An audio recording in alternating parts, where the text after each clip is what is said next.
10-10 sale. Pangil ng baboy ramo para sa lakas ng pangangatawan at kabal.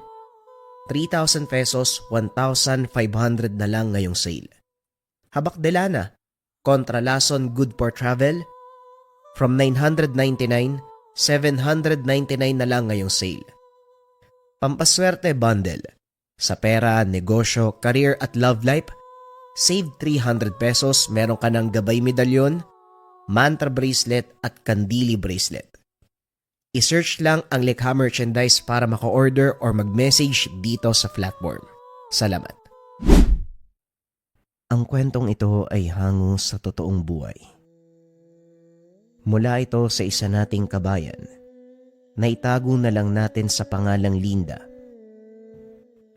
Taong 1945, Banga, Cotabato.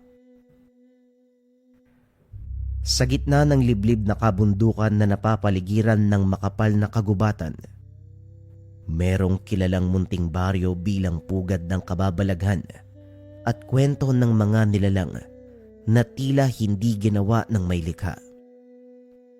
Si Mateo, isang 16 anyos na binatilyo, isa sa mga saksi ng kalbaryong naranasan ng baryo. Sa gitna ng dalawang bundok, may isang munting baryong napapaligiran ng napakarami at napakataas na mga puno. Madalas madilim at mahamog dito dahil sa lokasyon ng lugar. Kahit umaga, halos hindi mo masyadong makita ang kapaligiran dahil sa dalawang bundok at matataas na puno. Day, bakit hindi na lang tayo umalis dito? Hindi na natin kayang mamuhay ng ganito ah. Tignan mo si Inay. Nagkakasakit na siya kakabantay sa atin eh. Gabi-gabi na lang yan. Nangangamba siya na baka hindi lang mga alagang hayop natin yung kunin ng lakan. Wika ni Mateo sa ama. Isang binatilyo na maputla ang pangangatawan. Hindi nasisinaga ng araw ang mga mamamayan sa baryo. Bihira mong makita ang morenong kutis. Payat, ngunit maganda ang katawan dahil sa kinakain. Merong itim na buhok at mata. May katangkaran din si Mateo. Wag mong babanggitin ang pangalang yan, Mateo. Hindi mo alam ang kakayahan ng nilalang na yan. Hindi natin alam na baka sa pagbanggit mo pa lang, biglang dumating yan tapos kunin tayo. Tugon ng ama. Matandang lalaki. Magkahalong itim at puting buhok ang meron siya. Maganda rin ang pangangatawan kahit medyo may edad na. Maputla ang balat katulad sa anak. Ano ba kasing dahilan, Tay? Bakit hindi tayo umaalis dito? Kung may mapupuntahan lang tayo, anak, matagal na tayong umalis eh. Sa tingin mo ba, gusto ko manatili tayo dito? Hindi naman ako mangmang, anak. Hindi lang talaga tayo makaalis.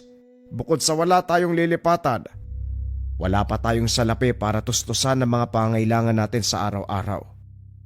Kinuha man ng nilalang na yon ng mga alagang hayop natin, pero sagana naman tayo sa ibang bagay. Hindi tayo nagugutom. Tugon ng ama. Hindi na nagsalita pa si Mateo. Kung ipagpapatuloy niya ang pakikipagtalo sa ama, maririnig ng ina ang kanilang bangayan. Magiging dahilan pa ito sa pag-aalala at paglala ng kondisyon niya. Isa pa, naintindihan din ni Mateo ang rason ng ama. Kaya naman nagpasya na lamang itong lumabas at mamitas ng mga gulay, pati na rin prutas sa kanilang bakuran.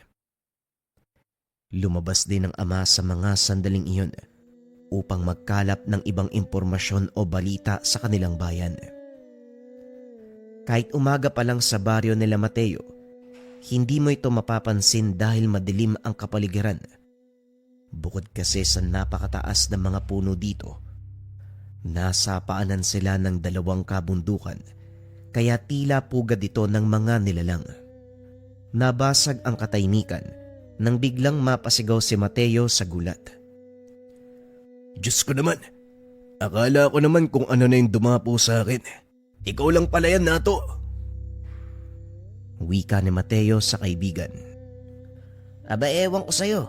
Ano bang nakain mo? Bigla ka nalang nagulat dyan. Pero nandiyan ba si Tatang? May pinapasuyo kasi si nanay sa akin eh. Mangingi lang sana kami ng konting gulay at prutas. Nagugutom kasi mga kapatid ko eh. Hindi pa nauwi sila tatay mula kahapon. Alam mo naman si tatay lang ang inaasahan namin sa pang-araw-araw eh. Pero pangako, babayaran din namin kayo. Inaantay lang talaga namin si tatay. Wika ni Nato. Maputla din ang balat. Kulot ang buhok. Mas maliit ko ikukumpara kay Mateo. Ano ka ba naman? Parang pamilya na rin namin kayo, no? Huwag ka na mag-alala. Hindi niyo naman kami kailangan bayaran at isa pa. Napakarami naman ang tanim namin eh. Maliit na bagay lang yan. Talagang nariyan yan para makatulong sa kapwa. Tugon ni Mateo. Sabay abot ng mga pinitas na prutas at gulay. Maraming salamat talaga Mateo ha. Napakalaki ng utang na loob namin sa inyo ng pamilya mo. Basta, kung may kailangan kayo ng pamilya mo ha, huwag ka maiyang magsabi sa amin, tutulong kami kagad sa inyo. O siya muna na ako ha. Maraming salamat uli. Wika ni Mateo sabay alis. Nagpatuloy sa pag-asikaso ng mga pananim si Mateo. Habang tumatagal hindi niya na namalayan na gabi na pala. Lumipas ang ilang oras ay nakarinig siya ng kaluskos. Hoy, wag mo na nga akong gulatin na to. Nadali mo na ako kanina eh. Isa ka pa uli. Itigil mo na yan, lumabas ka na. Wika ni Mateo. Kaso nga lang walang sumasagot sa kanya. Hoy, alam kong ikaw yan na to. Sige ka, kapag hindi ka pa tumigil, hindi na kita bibigyan. Sisingilin ko pa yung mga una kong nabigay sa'yo. Ne, biro lang. Muling wika ni Mateo. Kaso nga lang wala pa ring sumasagot sa kanya. Nawala ang ngiti si Mateo. Walang sumasagot sa kanya. Tumayo na ito upang mag-imbestiga. Tinignan niya ang kapaligiran. Sa likod ng malaking bato, sa mga puno kung saan maaaring magmula ang ingay na kanyang narinig. Matapos ang ilang sandali, nagpasya siyang bumalik sa ginagawa. Kung ano man ang gumawa ng ingay na yon, maaaring wala na ito, kaya hindi na dapat pagtuunan pa ng pansin. Ngunit kahit anong gawin ng binatilyo, hindi mawala sa isipan ang ginagawa. Hindi niya maalis ang pakiramdam na tila ba may nanonood sa kanya. Bawat sandali napapatingin siya sa isang direksyon, ngunit wala namang kakaiba doon. Parehong mga puno, parehong bato, at parehong korte pa rin ang mga anino. Ang katahimikang nagdulot ng kapayapaan kanina, napalitan ng takot at pangamba. Hindi na makatiis ang binatilyo. Tumayo ito at muling nagsalita. Alam mo na to, hindi na ako natutuwa. Alam kong magkaibigan tayo mula pagkabata, pero hindi na nakakatawa yung biro mo. Kaya kung ako sa'yo, lumabas ka na bago pa ako tuluyang magalit. Wika ni Mateo. Muli siyang nakarinig ng kaluskos. Kumalma ang binata sa pag-aakalang sinato ito. Ngunit tila nawala ang dugo sa kanyang katawan nang biglang may sumunggab. Hindi nakita ni Mateo kung sino o kung ano ang sumunggab sa kanya. Dahil bago pa man ito matamaan, napatakbo na kaagad ang binatilyo. Dali-dali niyang sinarado ang pintuan.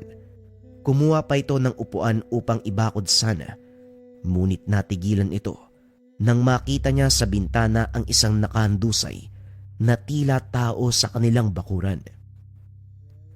Hindi kaagad binuksan ni Mateo ang tahanan. Sinuri niya muna ang nilalang sa bakuran. Nakatingin lamang siya sa bintana habang pinagmamasdan ito. Nang makita niyang gumalaw, dali-dali siyang kumuha ng gamit na pwede niyang gamiting sandata. Nagkaroon ng lakas ng loob magsalita si Mateo nang mapansin niyang parang tao ang nilalang na nakahandusay sa bakuran. Magsalita ka. Anong kailangan mo sa lugar namin? Wika ni Mateo. Dahan-dahang tumayo ang nilalang na nakabalot sa itim na tela. Unti-unting nakita ang isang napakagandang dalaga. Teka, anong pakay mo dito? Anong ginagawa mo sa lugar? Muling tanong ni Mateo. Baka sa kanyang boses na tila nahiya ang binatilyo. Bago pa maibuka ng babae ang kanyang bibig, nahimatay na ito. Dali-daling binuksan ni Mateo ang pintuan at lumabas upang tignan ang kalagayan ng babae.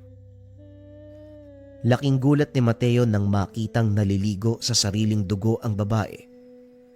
Kagad niya itong ipinasok sa tahanan upang ipagamot sa ina. Isinara ng binatilyo ang pintuan nila ng maigi kung sakaling mang may sumunod o nagmamanman sa kanila. Kahit papano ay meron silang proteksyon. Lumipas ang ilang oras ay nagising na ang dalaga. Kagad itong inalalayan ng ina at kumuha ng maiinom ng dalaga. Ay ano bang nangyari sa'yo, iha? Bakit ka may saksak? Tanong ng nanay. Isang may edad na babae. Halo din ng puti at itim na buhok. Maputla ang balat at manipis ang pangangatawan. Uminom muna ng tubig ang dalaga at nagmasid sa paligid. Tila ba meron itong tinataguan. Ang pangalan ko po ay Aleli. Galing po ako sa kabilang bayan. Wika ng babae. Isang dalaga. Maganda ang muka at pangangatawan. Mahaba din ang buhok at may pagkayumanggi. Sa bayan kasi namin, naghahanda talaga kami ng mga hayop na iaalay sa masamang nilalang. Pero habang tumatagal, parang hindi yun naging sapat eh. Hanggang sa isang araw, pinatay niya yung kapatid ko eh. Yung nag-iisang kong kapatid na 5 taon pa lang. Siya na lang yung nag-iisang pamilya ko matapos kaming abandoy ng mga magulang namin. Pinatay niya yung nag-iisang pamilya ko eh. Wika ni Aleli.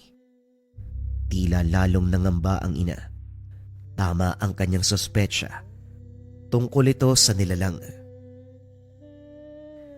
Matapos ang insidenteng yun, natahimik naman muli ang bayan eh. Yung mga lumikas, bumalik matapos ang ilang buwan ng kapayapaan. Pero nanatili ako dun. Hinantay kong bumalik ang nilalang na yun para may pagiganti ko yung kapatid ko eh. Pero taon na ang lumipas, hindi pa rin siya bumabalik. Unti-unting bumalik ang sigla ng bayan. Kaso nga lang, yung katiting na pag-asa na meron kami biglang nawala eh.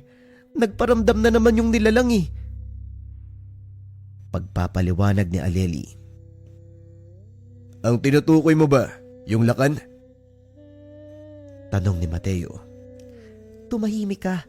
Hindi dapat binabanggit yung pangalan ng nilalang na yan.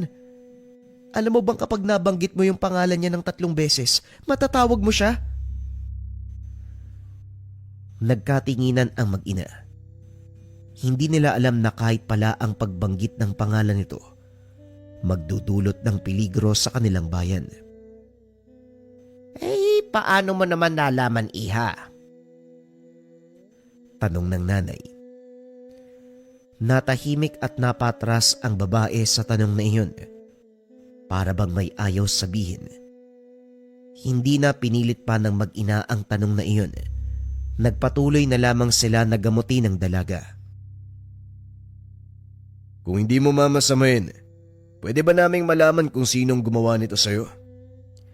Hindi rin ako sigurado eh. Pero isang uri ng nilalang. Lumabas ako ng tahanan nang marinig ko yung kumusyon eh. Nakita ko marami nagtatakbuhan bitbit yung mga gamit nila eh. O kung ano pang pwedeng matangay. Maraming nagsisigawan. Merong ding sigaw ng galit, takot.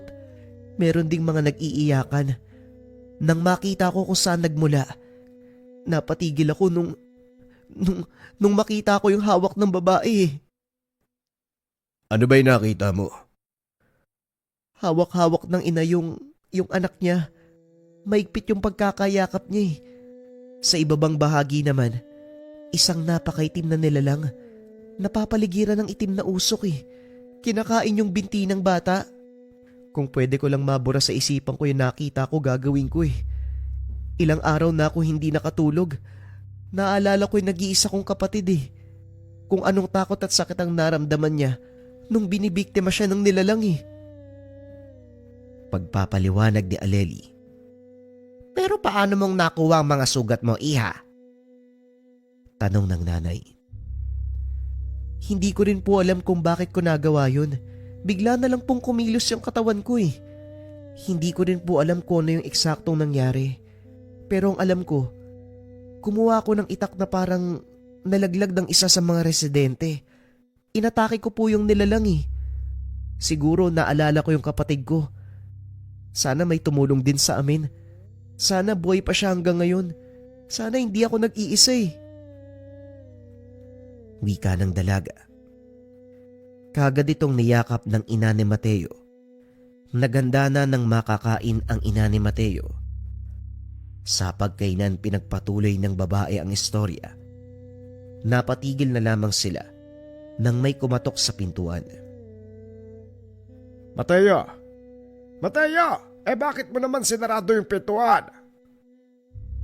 Wika ng ama habang kumakatok. Dali-daling tumayo si Mateo upang pagbuksan ng ama. Ay naku, pasensya na ho kayo tay. Meron kasi tayong bisita eh. Nag-iingat lang ako kung sakaling merong sumunod sa kanya. Teka, saan po ba kayo galing tay? Galing ako sa bayan. Nakibalita kung ano bang nangyayari para makapaghanda rin tayo. Teka ka, sino ba tong bisita? Nakita ko lang siya tay nakaandusay sa labas ng bakuran natin eh. Kaya pinagamot ko muna kay nanay. Inatake yata ng kung anong nilalang eh. Ayaw niyang ipabanggit ko ano yung pangalan. Ay nako, buti na lang nakalabas ka pa ng buhay. Kung hindi mo mamasamain, nakita mo ba yung nilalang? Alam mo kasi dito sa baryo namin wala pang nakakita doon eh. Wala pa rin napapabalitang pinatay na tao. Pero nakakatakot. Kumakain ang laman yun ano? Tanong ng ama. Sabi ko na sa'yo tama ang kutob ko eh. Ngayon mga hayop pa lang ang kinakain ng nilalang. Pero sa susunod tao na. Tignan mo ang nangyari kay Aleli. Kinain nito ang kanyang kapatid at muntikan nitong matuluyan ng isa pang bata roon. Alele, ilang taon na ba ang kapatid mo? 5 taon po. Kung tama ang pagkakaintindi ko, maaaring mga bata ang nais kainin ng nilalang. Siguro nagsawa na sa maliit na hayop tulad ng kambing. Sa susunod, gusto nila mga bata. Habang tumatagal, mas palaki ng palaki ang biktima nila. Ay nako, nakakatakot yan. Pero ikaw naman, hindi maganda ang kalusugan ng nanay mo ho. Tama ng pag-iisip ng sobra. Kailangan nating mabigyan ng babala ang taong bayan. Lalo na may mga anak sila. Hindi natin alam kung kailan naatake ang nilalang na yon, kaya mas mabuti pang handa na tayo. Muling wika ng tatay.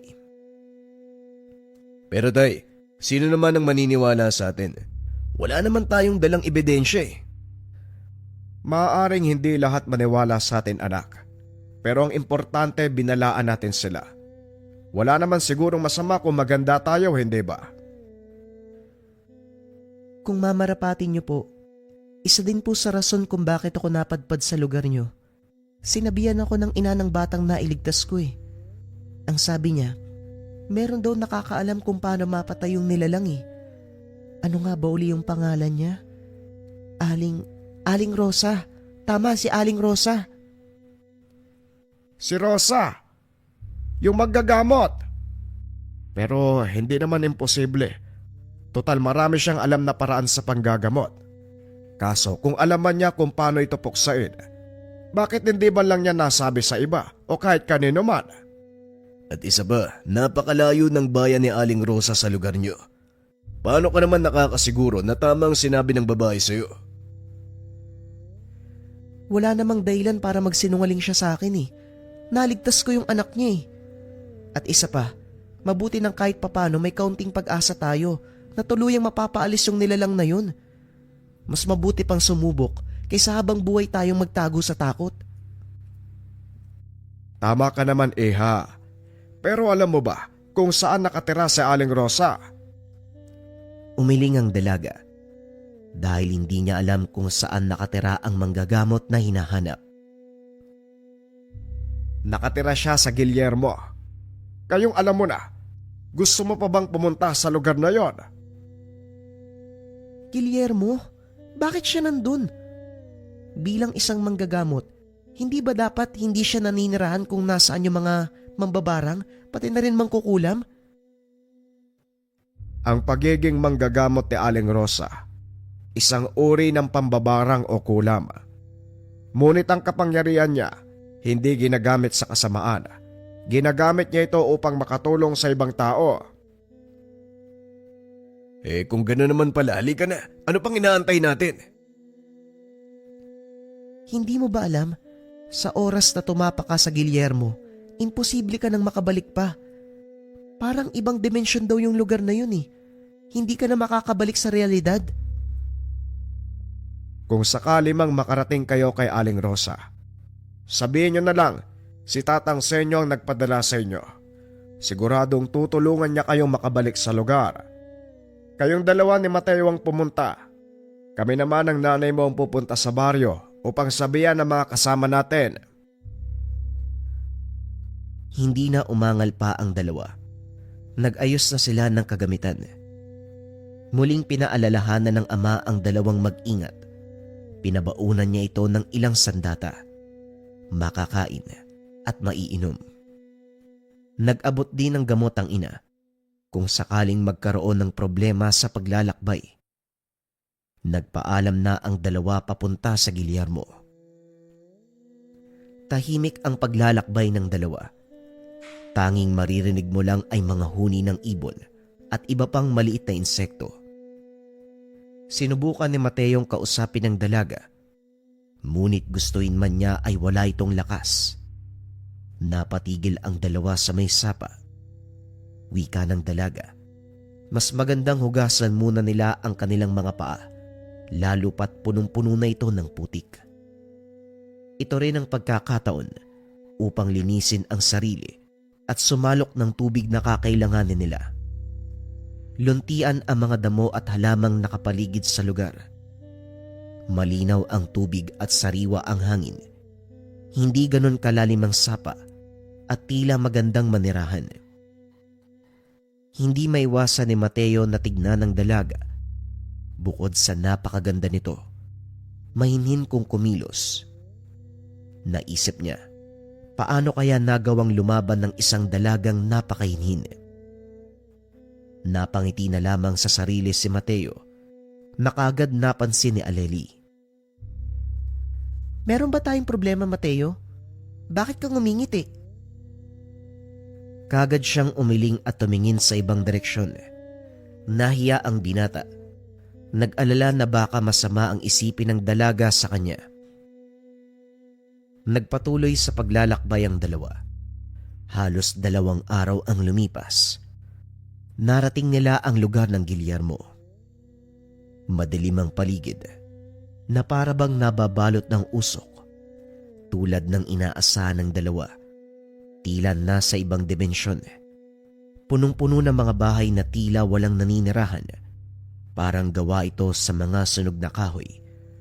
Ang bakuran ay napapalibutan ng mga patay na halaman at mga puno na sobrang itim at tuyong-tuyo.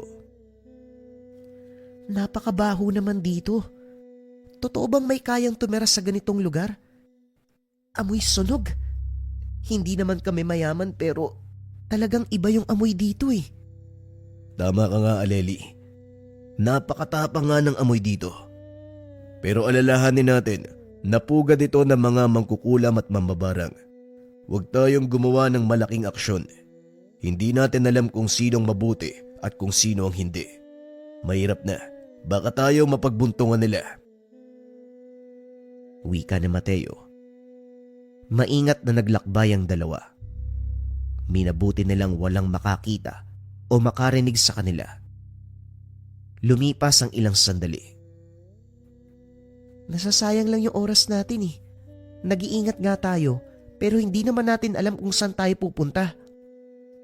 Hindi ko pa kasi nakikita yung palatandaan. Ang sabi ni tatay, malalaman daw natin yung bahay ni Aling Rosa kung...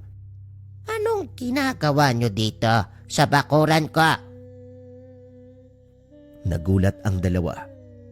May nagsalita sa kanilang likuran. Isang babae. Napakahaba ng buhok na kulay puti ang bumungad sa kanila. Tatakbo sana ang dalawa. Kaso nga lang pinigilan sila ng matanda. Dalian niya. Pumasok kayo bago pa kayo maabutan. Wika ni Aling Rosa.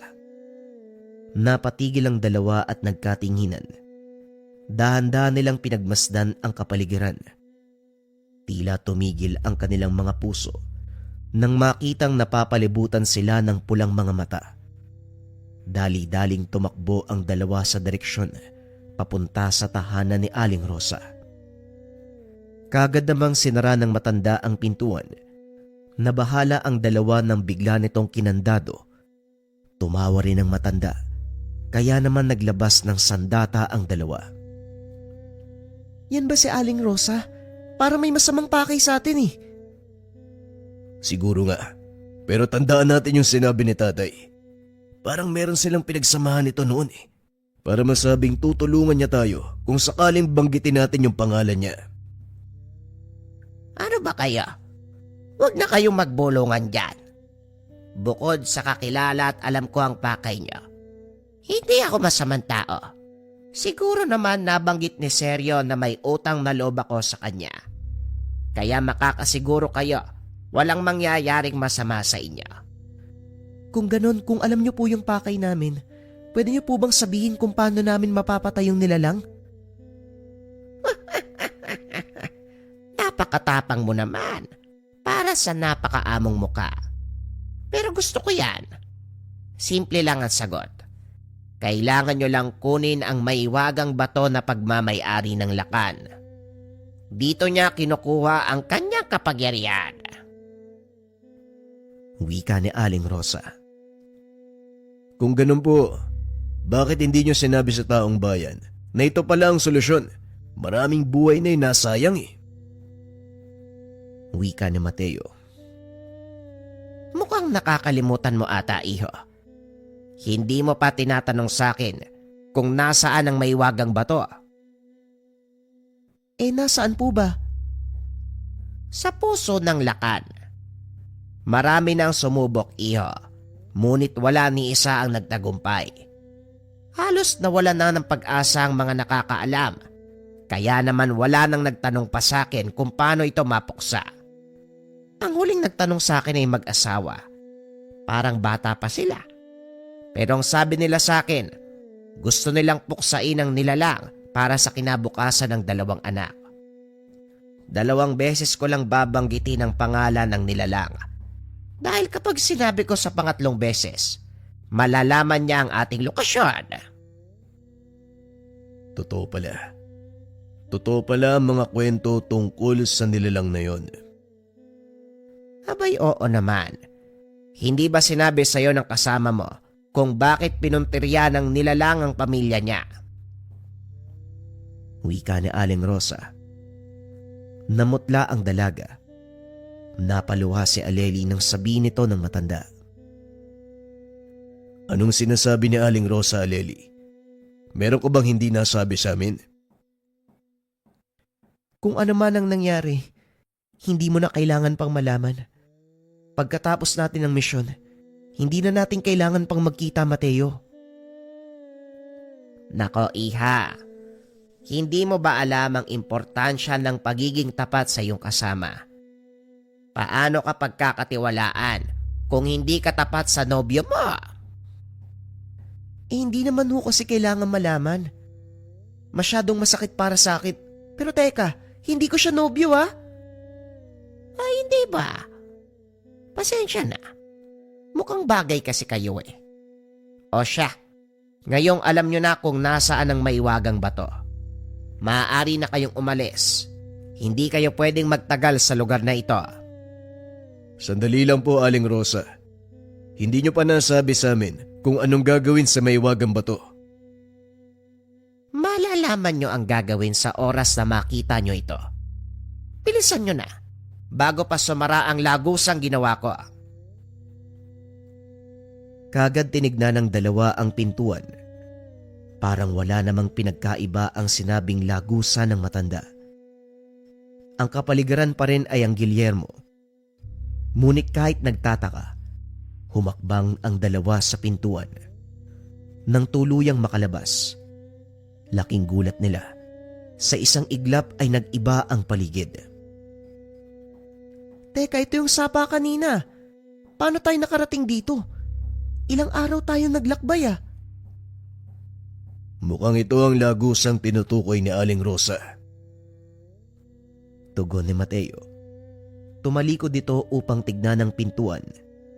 Nasa likuran pa rin nila ang pintuang nakabukas. Nakikita nila si Aling Rosa. Oo nga pala, nakalimutan kong sabihin. Kung sino man ang makahawak sa batong iyon, magagantimpalaan ng isang kahilingan. Kahit anong kahilingan ay tutuparin ito. Ngunit ang matutupad lang ay ang hiling na kung sino man ang unang nakahawak. Kailangan nyo lang sabihin ng mga salita. Bilang ako ang unang nakahawak ng batong ito. Pagkatapos nun, sabihin nyo ang iyong kahilingan. Wika ni Aling Rosa. Dahan-dahang nawala ang lagusan. Nagkaroon ng katahimikan ang paligid. Parehong nag-isip ang dalawa sa huling sinabi ng matanda. Isang kahilingan?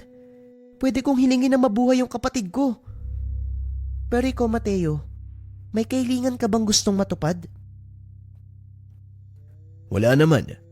Pero kung ako yung unang makakahawak, hilingin ko na mabuhay yung kapatid mo.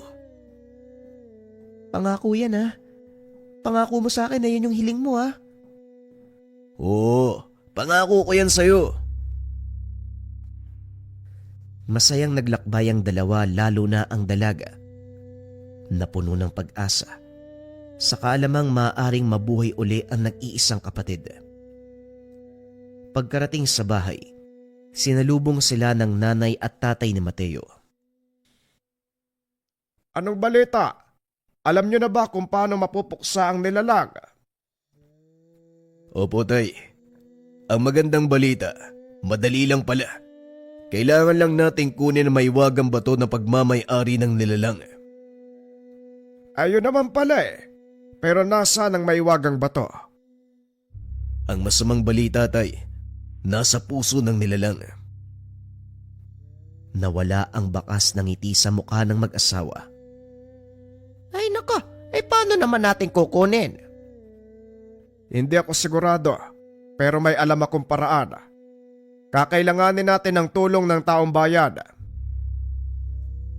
Makalipas ang pagpupulong, kumuha ng mga sandata ang mga mamamayan.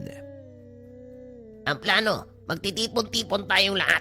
Sisiguraduhin natin hindi tayo magkakaiwalay. Manganganib ang buhay natin kung isa-isa tayong atake. Wika ng isa sa mga mamamayan. Tama ka. Kailangan din nating iligtas sa mga kabataan, lalo na't ito ang pinupunterya ng nilalang. Nakahanda na rin ang ating mga sandata kung sakaling umatake ang nilalang. Ang anak ko at si Aleli ang susunggab upang kunin ang Maywagang Bato na nasa puso nito. Siguro naman, magiging okupado ang nilalang dahil mas gugustuhin nitong makuha ang bata. Hindi tayo papayag. Sabay-sabay na naglakbay ang mga mamamayan at nagtungo sa gitna ng bayan. Inilagay nila sa gitna ang mga kabataan. Pinalibutan nito ng mga matatanda, babae man o lalaki. Lahat sila ay may bitbit na armas. Hindi nila hahayaang makuha ng nilalang ang mga ito. Mateo, pwede ba kitang makausap? Bakit, Aleli? Anong problema? Gusto ko lang magpasalamat ha. Salamat, tutulungan mo kung bumalik ang kapatid ko. At sana tuluyan nating mapuksa yung nilalang. Bilang pagpapasalamat sa'yo, sasabihin ko kung ano yung sinasabi ni Aling Rosa nung nandun tayo sa tahanan niya. Yung sinabi ni Aling Rosa? Ano bang nangyari? Ang mga susunod na kaganapan ay batay sa kwento ni Aleli. Ate, totoo nga. Bakit ayaw mong maniwala? Sabi nila, pag 3 beses mong sinabi yung pangalan, lalabas yun. Wika ng kapatid ni Aleli. Nasa 5 taong gulang. Medyo kayumanggi ang balat.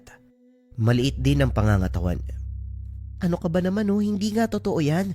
Hindi ka na naman makakatulog yan eh. O tignan mo ha, lakan! Ate, tumigil ka na. Huwag mo nang sabihin uli. Lakan! Ate, tama na, ano ba? Lakan! O tignan mo, wala naman ah.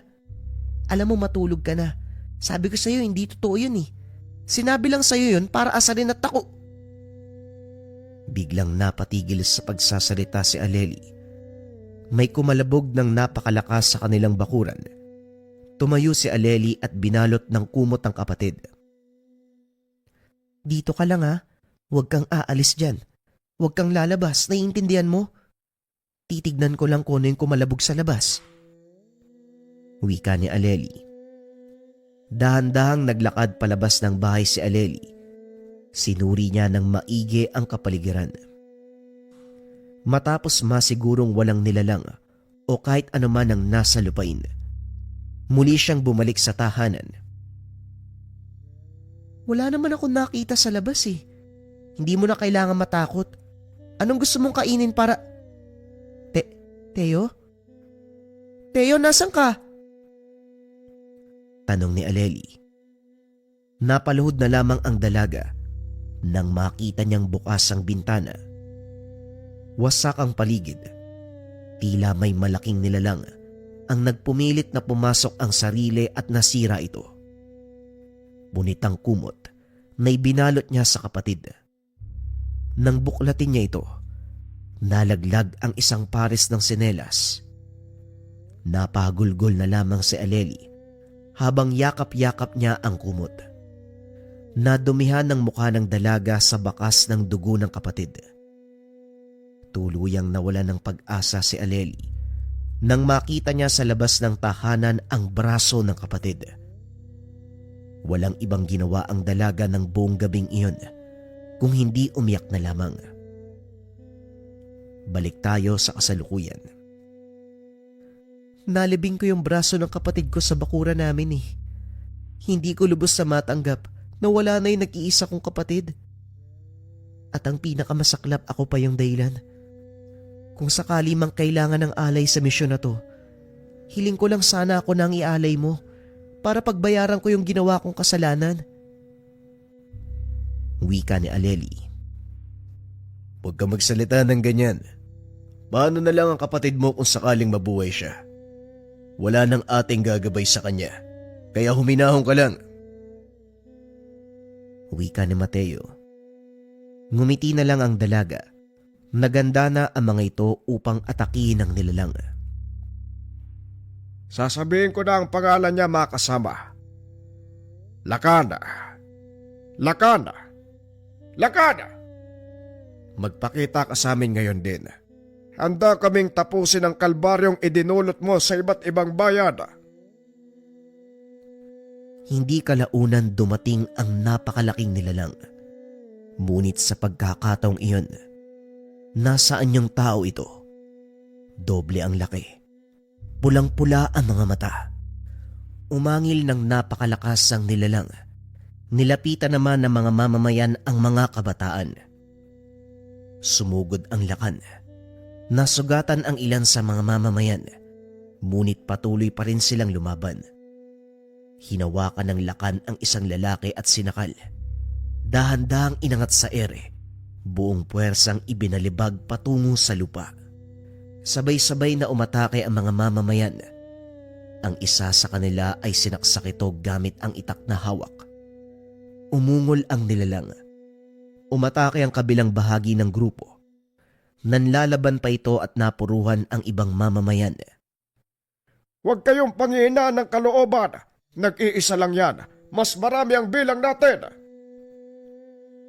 Nagpatuloy sa pakikipaglaban ang mga tao, habang ang dalawa naman naganap ng paraan upang makalapit sa dibdib nito. Mateo, gagawa ko ng paraan para makuha ang atensyon ng nilalang. Kapag nagawa ko yun, gumawa ka na ng paraan. Tumangulang si Mateo at nagsimula na ang dalawa sa plano. Napatingin ang nilalang kay Aleli nang sumigaw ito. Tulad ng napagplanuhan, tumingala ang nilalang. Kaagad tumakbo si Mateo upang hiwain ito sa dibdib. Umangil ng napakalakas ang nilalang at lalong naging agresibo. Natamaan nito ang ilan sa mga taong bayan. Hindi tinigilan ni Mateo ang pag-atake. Muli siyang bumuelo ng pag-atake. Tinignan ang dibdib ng nilalang. Dito ay tila natulala si Mateo sa nakita. Isang kulay batong kulay ginto. Sobrang kinis. Nakikita niya ang kanyang refleksyon. Parang awa mo na. Tapusin mo na ang buhay ko. Wika ng tinig na tila galing sa dibdib ng nilalang. Bumalik sa wisyo ang katauhan ni Mateo nang mawala sa kanyang paningin ang dibdib ng nilalang. Ano ba ginagawa mo, anak? Huwag mo sabihin ngayong kapanaduwag. Nasa gitna na tayo ng laban. Hindi, tay. May narinig ako sa puso ng lakad. Pakiramdam ko, yung maiwagang bato na sinasabi ni Aling Rosa, pinaglalagyan ng kaluluwa ng lakan. Ang mahalaga dito, anak, tapusin mo na ang nilalag. Mga kabayan, kailangan nating mapanatili sa isang lugar ang lakad. Palibutan natin, huwag hayaang makalis. Wika ng tatay. Kagad pinalibutan ng taong bayan ang nilalang. Sumama sa gitna si Mateo.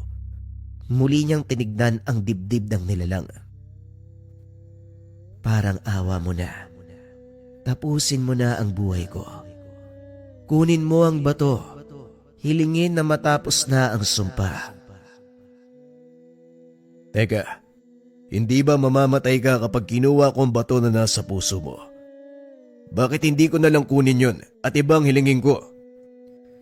Tanging ang kapangyarihan lang ng bato ang kayang tumapos sa akin. Kung kukunin mo lang ang bato at hihiling ka ng ibang bagay, matapos matupad ang iyong kahilingan, muli akong mabubuhay. Wika ng nilalang. Tanging ang kahilingan lang ang maaaring makapatay sa'yo. Pero paano na lang si Aleli? Teka, paano ko masisigurong totoo ang sinasabi mo? Wala akong mapapala sa pagsisinungaling sa'yo. Bilisan mo na, bago pa bumalik ang lakas ng halimaw. Wika ng boses. Kagad tumakbo si Mateo upang hawakan ang dibdib ng nilalang. Bilang unang nakahawak sa bato, hinihiling ko na mawala ang... Mateo, anong ginagawa mo? Wika ni Aleli habang tumatakbo papalapit sa kanila. Aleli, ang kahilingan lamang ang makakapatay sa nilalang. Pero pinangako mo sa akin, gagamitin mo yan para ibalik ang kapatid ko. Nakalimutan mo na ba? Hindi na naituloy ang pag-uusap ng dalawa nang itapon ng nilalang si Mateo. Umangil ito ng napakalakas. Mas malakas na ang puwersa kumpara kanina. Maging ang ilan sa mga mamamayan ay tinamaan. Nagkaroon nito ng lagusan upang makatakas. Kinuha nito si Aleli at ilang mga batang kasama at kagad na umalis. Kailangan nating sundan bago pa mapatay ang mga kabataan. Mag-iwan kayo na magbabantay sa mga bata. Ang iba ay sumama sa akin. Halika na, Mateo. Iligtas natin si Aleli. Sinundan ng mga mamamayan ang bakas ng nilalang. Siguradong dito dumaan ang nilalang. Halika kayo, mga kabaryo. Maging alerto. Hindi natin alam. Maaaring nasa paligid lang ang nilalang. Sinundan ng mga tao si Mateo. Kalaunan ay nakarating sila sa isang kuweba. Hula ng mga tao, Ito na ang lungga ng nilalang. Napakadilim at tarik ng lugar. Mabuti na lang sanay ang mga tao sa kadiliman, kaya hindi masyadong nahirapang makakita. Dahan-dahang naglakad papasok ang mga ito hanggang sa marating nila ang isang malawak na espasyo. Dito nila nakitang nag-iiyakan ng mga kabataan. Nasa harap ng mga ito si Aleli. Pinoprotektahan ang mga kabataan. Halika kayo mga kasama, tulungan natin ang mga bata. Wika ng tatay. Sinugod ng mga ito ang nilalang. Mas malakas na ang puwersa nito. Nahirapan ang lahat dahil masikip sa kuweba.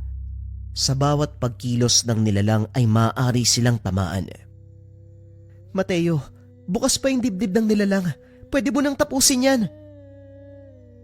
Nagtulong-tulong ang taong bayan upang unti-unting ilagay sa isang sulok ang nilalang.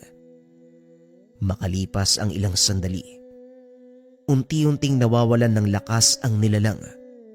Tuluyan itong napunta sa sulok. Nang lumapit si Mateo upang mahawakan ng bato at tapusin ang kailingan, naglabas ng napakainit na likido ang nilalang. Napabagsak si Mateo. Sumigaw ng napakalakas dahil sa sakit.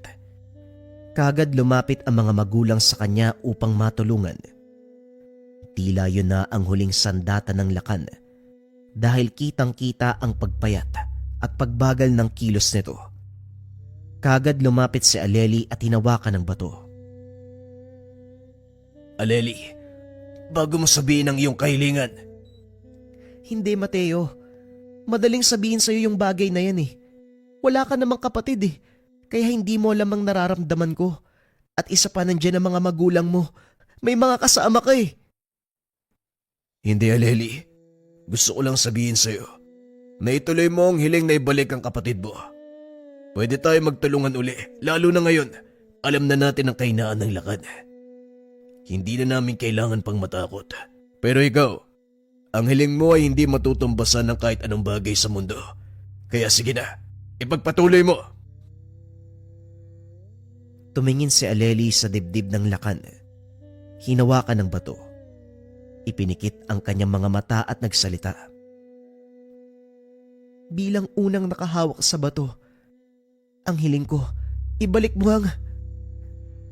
ang kapayapaan ng bayang ito at tuluyang kang maglaho. Wika ni Aleli. Biglang nanginig ang laman ng nilalang. Unti-unting lumabas ang ilaw sa loob ng katawan.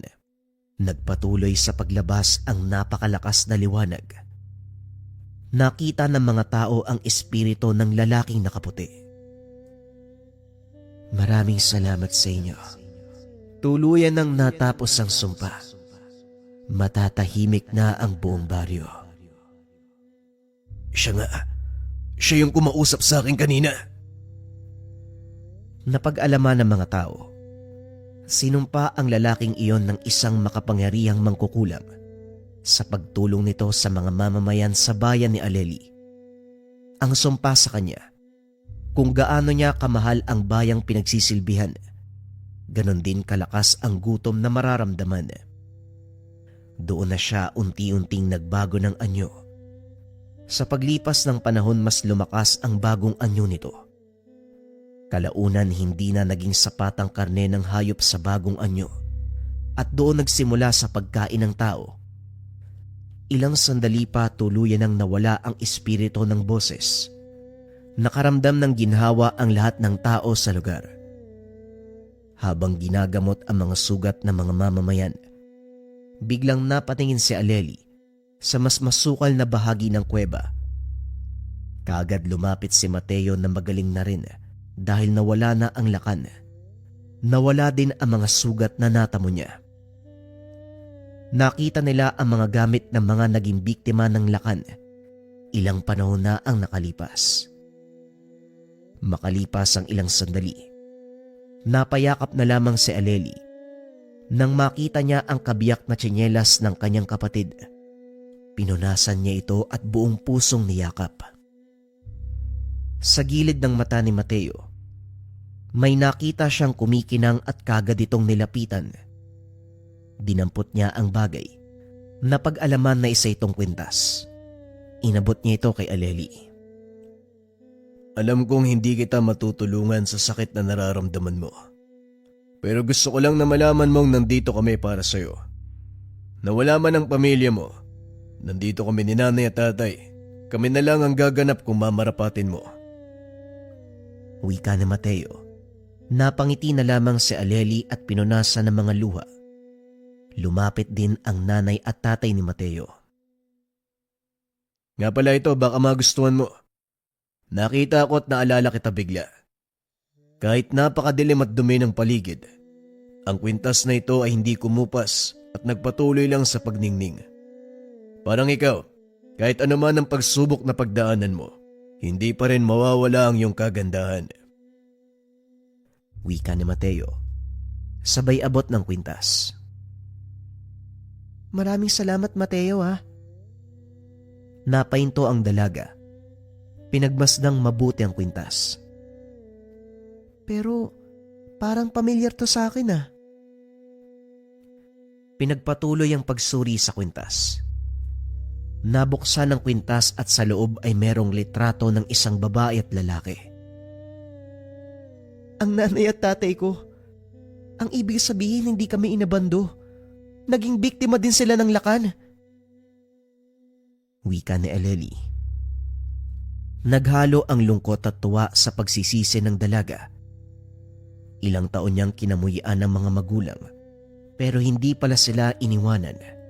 Naging biktima din ito. Napatawad mo na ang mga magulang mo. Oras na siguro para patawarin mo ang sarili mo sa nangyari sa iyong kapatid. Wika ni Mateo. Sumang-ayon naman ang dalaga. Sa paglipas ng panahon, unti-unti na ring naghilom ang mga sugat na natamo ng mga mamamayan at pamilya ni Mateo. Kasabay nito ang paghilom ng emosyonal na sugat ni Aleli. Kalaunan, nagkatuluyan ang dalawa at nagkaroon ng sariling pamilya. Sa kasalukuyan, Lolo Mateo, ano pong nangyari pagkatapos nun? wika ng batang si Linda. Ito ang nagpadala ng sulat. Ayun, nagkaanak kami ng lola mo. Nagkaanak din ng tatay mo. Ay ngayon kumpleto na tayo. Tugon ni Lolo Mateo. Ikwinento mo na naman sa mga apo natin si Lakan. Hindi ka na natapos dyan. Wika ni Lola Aleli. Nagtawanan ang mga ito at nagtungo sa kusina upang kumain. Nang mamatay si Lolo Mateo at Lola Aleli, binahagi ng kanilang apong si Linda ang kanilang kwento upang magsilbing inspirasyon sa mga nakikinig. Naway kapulutan nyo ng aral ang ating kwento. Anumang pagsubok ang ating pagdaanan, sa dulo ng dilim ay may darating na liwanag. Para sa mga nabitin mga kabayan, meron pa itong kasunod na 1-hour story. Tungkol naman to sa bertud ng Cuba. Iniba ko lang yung narration. Dinagdagan ko para hindi kayo mabitin mga kabayan. Huwag na nating patagalin pa. Simulan na natin ang kwento. Ang kwentong ito ay hango sa totoong buhay. Mula ito sa isa nating kabayan na itago na lang natin sa pangalang Pepeng. Walang eksaktong taon. Probinsya ng Bulacan. Talagang hindi pwedeng husgahan ang isang tao batay sa panlabas na anyo. Ito ang kwento ng ating tampok na karakter. Kilala sa lugar si Pepeng dahil sa kanyang panlabas na anyo. Kadalasang kinukutya. Pinagtatawanan ng mga tao at kadalasan ay sinasaktan. Ngunit lingid sa kaalaman ng mga tao na may kakaibang katangian itong si Pepeng. Kaunting pagpapakilala sa ating bida. Kilala bilang Pepeng Cuba dahil na din sa kapansanan nito. Sa kabila ng pangungutya ng mga tao na natiling mabait at maunawain ang binata, nasa edad 20 si Pepeng. mag-isang naninirahan sa maliit na kubo sa gawing dulo ng kanilang bayan. Madalas nakikigapas ng palay o hindi kaya tumatanggap ng trabahong bukid ang binata. Ito ang tanging paraan para makakain sa araw-araw. Sa kabila ng kapansanan, hindi may kakailang may taglay na lakas at kasipagan ang binata dahil kahit nakabaluktot ang likod nito, nagagawa niyang magbuhat ng isang sako ng palay. Madalas ginagawang katuwaan ng binata lalo na kapag naghakot ng palay na ginapas. Pinagpupustahan ito ng mga kasamahan. Madalas nananalo si Pepeng sa mga ganitong paligsahan, kaya kahit papano ay nagkaroon siya ng kaunting kaibigan. Walang nakakaalam ng totoong katauhan ni Pepeng, maliban sa malapit niyang kaibigan na itago na lang natin sa pangalang Tonton. Kagaya ng binata, may kapansanan din ito. Kadalasang nagiging tampulan ng pangungutya ng mga tao dahil putol ang kanang braso. Wala na itong ilong at kanang tenga dahil sa sakit na ketong.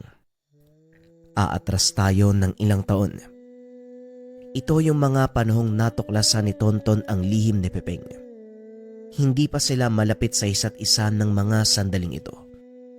Naiwan ni Pepeng ang mga gamit sa kubo nang minsang makigapas ito sa kabilang baryo. Dahil tapos na din ang gawain, hindi na makababalik pa si Pepeng sa lugar. Kaya naman pinili ni Tonton na ihabol ang gamit ng binata. Medyo malayo na ang nilakad ni Pepeng, kaya hindi nito napapansin na sinusundan siya. Hindi naman magawang abutan ni Tonton si Pepeng dahil paika-ika ito kung maglakad. Pumasok ang binata sa kanyang kubo. Kumpiyansa itong walang ibang taong nakasunod sa kanya dahil gawing dulo na ng baryo ang tahanan. Ay, salamat. Makakapag-unat na ako ng likod. Ngunit biglang natigilan si Pepeng nang makita ang isang lalaking nakatayo sa pintuan. Nanlaki ang mga mata nito habang nakatitig sa kanya. Hindi ka totoong kuba. Wika ni Tonton. Hindi nakapagsalita si Pepeng. Dali-dali niyang hinila si Tonton papasok ng kubo. Anong ginagawa mo dito? Paano mo ko nasundan?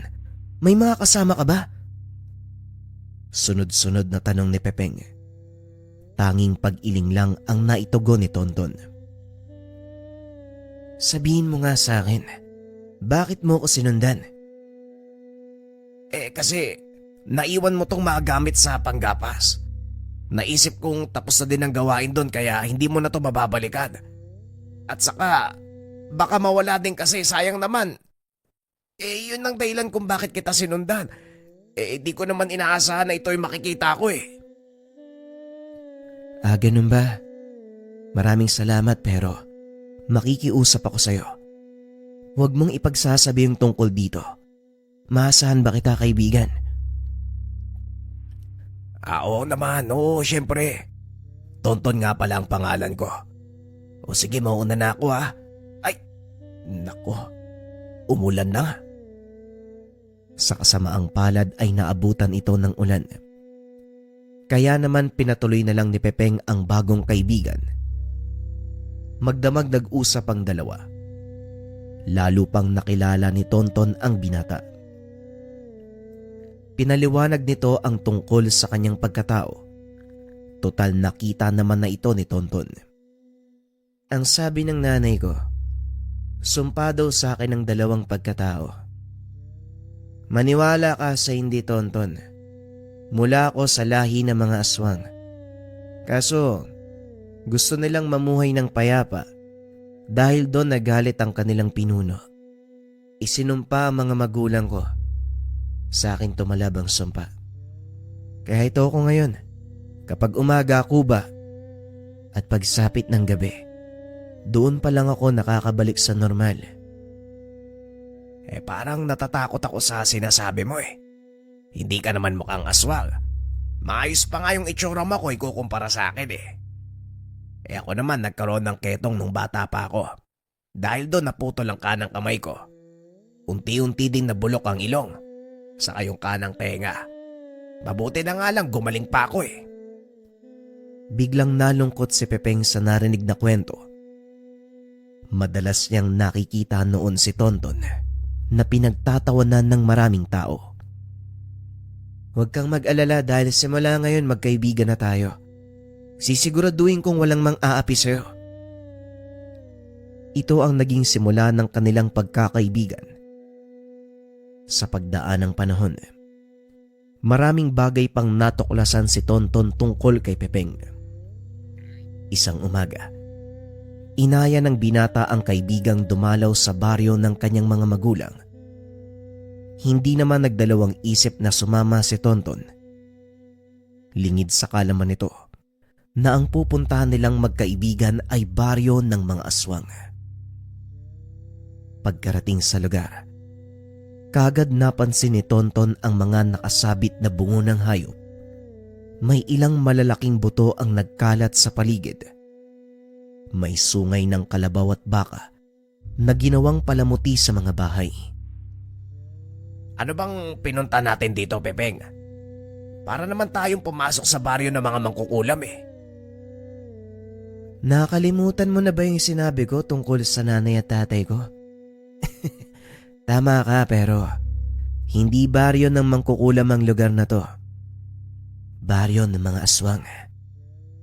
Biglang napahinto sa paglalakad si Tonton. Hindi maipinta ang itsura nito. Ano gagawin nila sa akin? Eh baka mamaya, ako na pala yung kakainin dito. Huwag kang mag-alala dahil hindi kumakain ng tao ang mga taga rito. Oo, mga aswang sila. Pero puro hayop ang kinukonsumo nila. Mamaya malalaman mo ang sinasabi ko. Marahang naglakad ang dalawa papasok sa baryo. Dahil sa takot na takot si Tonton sa katotohanang nasa loob sila ng isang baryo ng mga aswang. Ilang sandali pa ay lumabas ang isang matandang babae. Napakaganda nito.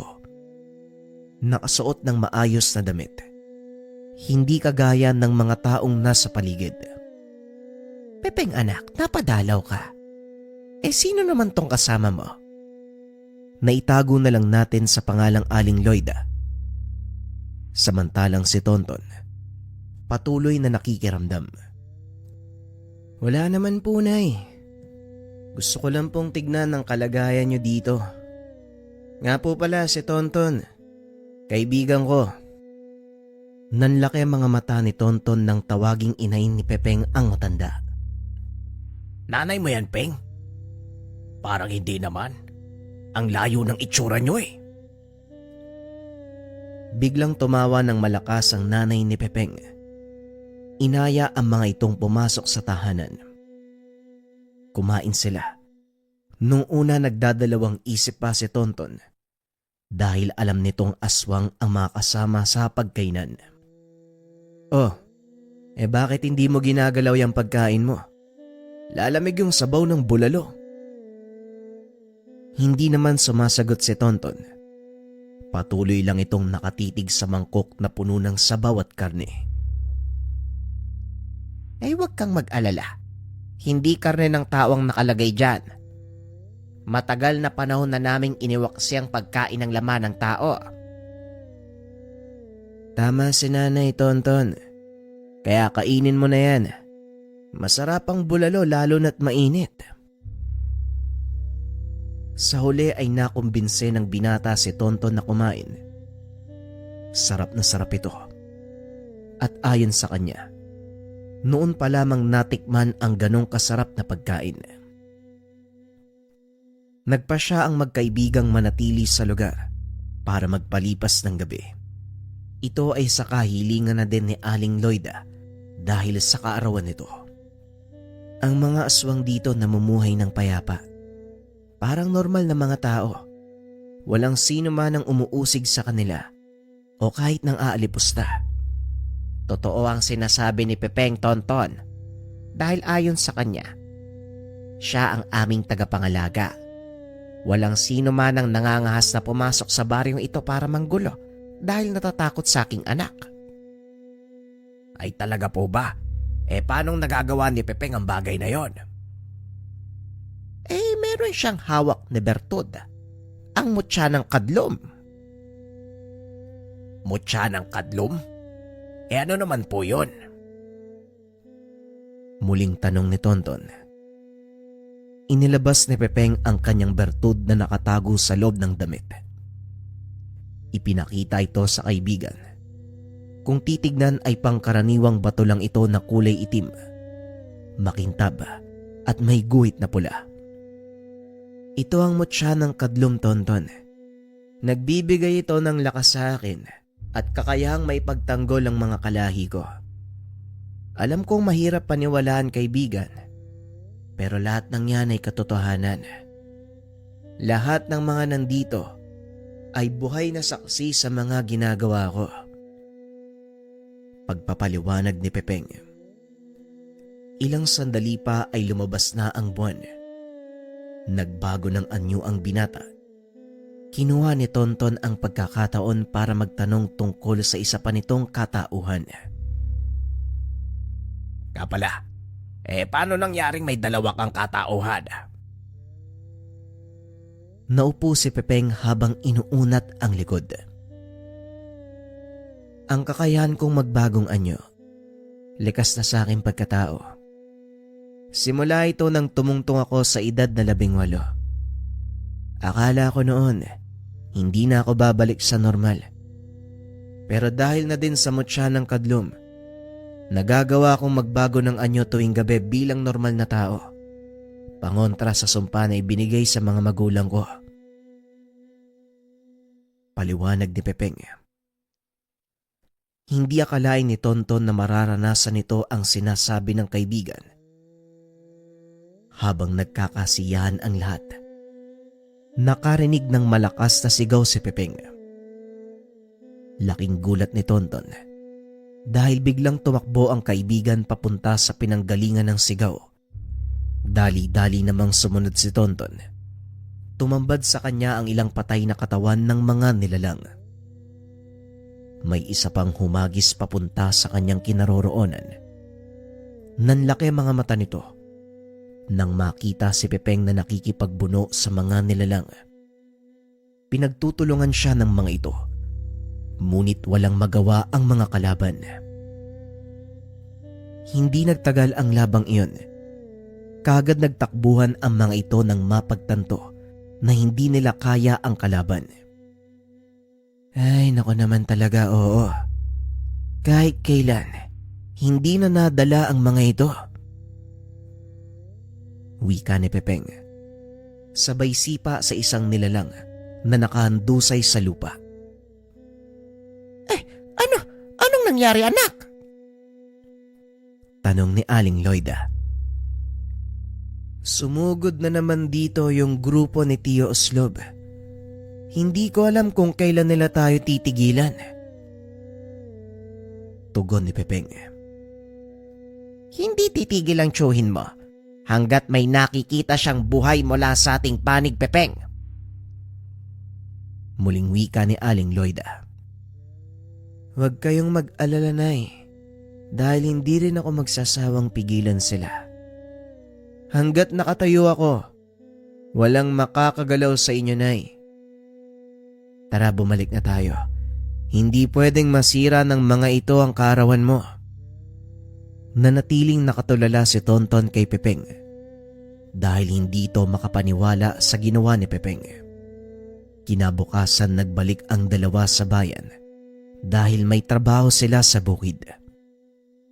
Simula noon, palagi nang magkasama ang dalawa sa kahit anong trabahong nakukuha ni Pepeng. Bilang tulong na din sa kaibigan dahil wala na itong pamilya. Simula nang magkasakit ay iniwan siya ng mga ito dahil sa pag-aakalang wala ng pag-asang gumaling. Ngunit tila isang himala din ang naganap kay Tonton dahil kusang naghilom ang mga sugat nito sa katawan. Nag-iwan ito ng marka na kailanman ay hindi na mawawala pa. Sa kabila ng pangutya sa kanilang dalawa, nanatiling positibo ang magkaibigan. Piniling tutukan na lang ng pansin ang paghahanap buhay. Isang hapon habang nagtatabas ng damo sa isang taniman, napadaan ang pangkat ng mga lasing na kalalakian. Nasipat ng mga ito sina Pepeng at Tonton na isipang pagkatawaan. Lumapit ang mga ito sa kanila at ang unang pinagdiskitahan ay si Tonton.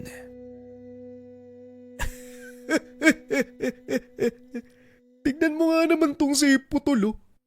Wala na ngang isang kamay. Nagagawa pa rin maggapas ng damo. Paano mong naahawakan ng itak mo, Tonton? Ano yan? Sinasabit mo sa bibig mo? Wika ni Onal. Hindi naman ito pinansin ni Tonton, dahilan para magalit ito. Abat, marunong kang mambastos, ha? Sinong pinagmamalaki mo? Yan? Yung kaibigan mong pagong na walang bao? Ay nako, pagbuling ko pa kayo eh. Muling wika ni Onal, sabay tulak kay Tonton. Tumayo lang ang binata at nagpatuloy sa paggapas ng damo. Lalo namang nag-init ang ulo ni Onal, dahilan para tadyakan nito si Tonton. Pinagsisipapa nang bumagsak na sa lupa. Dito na nakialam si Pepeng. Laking gulat ni Onal nang biglang may tumamang putik sa kanyang muka. Nang hawiin niya ito, kagad namang sumalubong sa kanya ang kamao ni Pepeng. Sobra-sobra na ang ginagawa niyong pangapi sa kaibigan ko, ah. Kung ako lang sana ang gagawan niyo ng masama, ayos lang eh. Pero hindi ako makakapayag na apihin niyo ang mga malalapit sa akin. Wika ni Pepeng. At dahil sa ginawa nito, lalong nagwala si Onal. Dinampot nito ang itak ni Tonton. Inundaya ng taga si Pepeng. Ngunit mabilis itong naiwasan ng binata. Bagay na hindi inaasahan ng mga kasama ni Onal.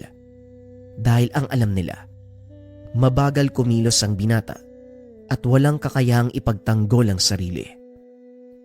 Sunod-sunod na taga ang ibinigay sa kanya ni Onal. Lahat ng ito ay nagawang iwasan ni Pepeng. Hanggang sa tuluyan ng natumba ang kalaban dahil sa sobrang pagod. Anong problema, Onal? Hanggang dyan lang ba ang kaya mo? Nako naman, sa laki mong tao, lampa ka rin pala. Pangaasar ni Pepeng. Tinignan nito ang mga kasama ni Onal. Nakagad namang nagsipag-atrasan. Inutusan ng binata ang mga itong dali na palayo sa lugar ang walang malay na si Onal. Ayos ka lang ba, Tonton? Pagpasensyaan mo na yung mga yun, ha? Wala na silang magawa sa buhay nila eh. Wika ni Pepeng. Walang problema, Pepeng. Ayos lang ako. Pero siguradong ikaw ang babalikan ng mga yon, ha? Hindi pa naman basta-bastang pinapalampas ni Onal yung may mga atraso sa kanya. Tugon ni Tonton. Alam ko, kaibigan. Kaya ko namang ipagtanggol ang sarili ko eh. Kaya wala kang dapat ipag-alala. Tara na, magpahinga ka na lang dun sa may lilim. At ako nang bahalang tumapos nito. Kakaunti na lang naman eh. Muling bumalik sa trabaho si Pepeng. Ngunit wala itong kaalam-alam. Nakaagad maniningil si Onal sa pagpapahiyang ginawa sa kanya. Habang naghahakot ng mga tinabas na damo, narinig nitong sumisigaw si Tonton. Nang lingunin ng kaibigan, nakitang pinagtutulungan ito. Saktong pahapon na ng mga sandaling iyon. Alam ni Pepeng na anumang oras, magbabago na ang kanyang anyo. Dali-dali itong tumakbo papunta sa kinaroroonan ng kaibigan. Sinugod ang mga kalalakihang gumulpe kay Tonton. 5 katao ang walang awang nagtulong-tulong sa isang walang kalaban-laban. Dito na nagalit ng husto si Pepeng. Binalingan siya ng mga kalaban, pinagtulungan, ngunit wala ring nagawa ang mga ito. Dahil sa bilis at lakas sa taglay ng kubang si Pepeng. Ilang sandali pa ay tuluyan ng umatras sa mga kalaban. Dali-daling inakay ang kaibigan patayo. Sandali lang. Mararating na natin ang baryo nila nanay. May mahusay kaming manggagamot sa lugar. Kaya paniguradong hindi magtatagal yung sakit ng katawan mo. Wika ni Pepeng. Alam niyang walang malay ang kaibigan ng mga oras na yun. Kaya dali-dali itong naglakad. Pagdating sa baryo ay kagad kinausap ng binata ang ina. Nay, ipapaiwan ko muna dito si Tonton. May mahalagang bagay lang akong kailangang gawin sa bayan. Wika ni Pepeng. Ay, sige anak. Walang problema. Mag-iingat ka. Tugon ng ina. Ngunit papalabas pa lang siya ng baryo nang biglang sinalubong ng pangkat nila Unal. Nasundan siya ng mga ito. Hindi maaaring malaman ng mga taga-baryo ang sekreto ng lugar na iyon. Kaya pinili ng binatang kumprontay ng mga ito sa mismong pasukan ng baryo. Pasensya na, pero hindi ko kayo maaaring palampasin. Hindi kayo pwedeng pumasok sa baryong ito. Wika ni Pepeng. Naglabas ng patalim si Unal. Sinenyasan ang mga kasamang suguri ng binata. Mabilis namang kumilos ang mga ito. Inundayan ng taga si Pepeng. Bagaman naiilagan, hindi pa rin maiwasang tamaan siya ng ibang atake. Gayunpaman nagugulat ang mga kasama ni Unal dahil hindi man lang nagagalusan ang balat ng binata. Kutsilyo laban sa kamao ang nangyaring labanan at sa hindi malamang dahilan, biglang nanghina si Pepeng. Napalo dito dahilan para tuluyan siyang makuyog ng mga kalalakian at walang kaawa-awang magapos. Hindi pa rin nagbabago ang anyo ng binata na labis naman itong ipinagtaka. Dahil mataas na ang buwan, saka pa lamang nalaman ng dahilan kung bakit nang magsalita si Unal. Nagtataka ka ba kung bakit ka nanghihina? Akala mo siguro hindi ko alam na may tangan kang bertud, ano? Hoy, Pepeng Kuba! Hindi lang ikaw ang merong tangan sa lugar na to.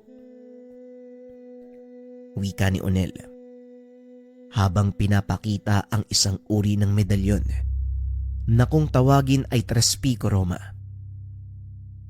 May taglay itong pangbasag mutya.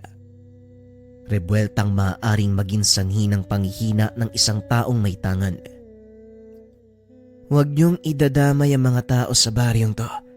Wala silang kinalaman. Wika ni Pepeng. Kung hindi sila makikialam, hindi ko rin sila gagalawin. Narinig niyo ang sinabi ko. Walang makikialam. Muling wika ni Unal. Napalingon naman si Pepeng at nanlaki ang mga mata dahil nakita ang mga kalalakian sa baryo. Nagtitipon-tipon sa kanilang kinaroroonan. Mukhang kailangan niyo nang umalis, Unal. Hindi kayo sasantuin ng mga taong yan. Nanlaki ang mga mata ni Unal. Nakita ang napakaraming tao. Dahan-dahang naglalakad ang mga ito papunta sa kanila. Ang ilan ay nanlilisik ang mga mata habang umaangil ng mahina. Aswang! Mga aswang ang nakatira dito! Mga kasama, takbo na! Wika ni Unal sabay takbo palayo. Naiwan ang mga kasama nitong nagkakandara pa sa pagtakbo. Dali-dali namang hinabol ng mga tao ang pangkat ni Unal. Ngunit pinigilan ito ni Pepeng dahil ayaw niyang mabahira ng dugo ng tao ang kamay ng mga kababaryo. Huwag na kayong mag-abalang habulin sila dahil ayokong bumalik kayo sa dating gawi. Maayos na kayong namumuhay bilang normal na tao. Hindi ako papayag na mabahira ng dugo ang mga kamay niyo. Wika ni Pepeng. Matapos ay kagad itong umalis para sundan ng pangkat ni Unal. Swerte namang nagbagong anyo na ang binata, kaya madali na para sa kanya ang habulin sina Unal. Limitado lang ang kanyang oras sa ganong anyo, kaya kailangan niyang magbadali. Naabutan niya ang mga ito sa bukid habang patuloy na tumatakas. Dali-daling tumakbo ang binata para mahabol ang mga ito. At sa pagkakataong iyon, kailangan niyang patayin sina Unal dahil maaaring kumalat ang nalalaman ng mga ito. Nanlaki mga mata ni Unal nang makita ang binatang papasugod. Sino ka? Isa ka din ba sa kanila? Tanong ni Unal.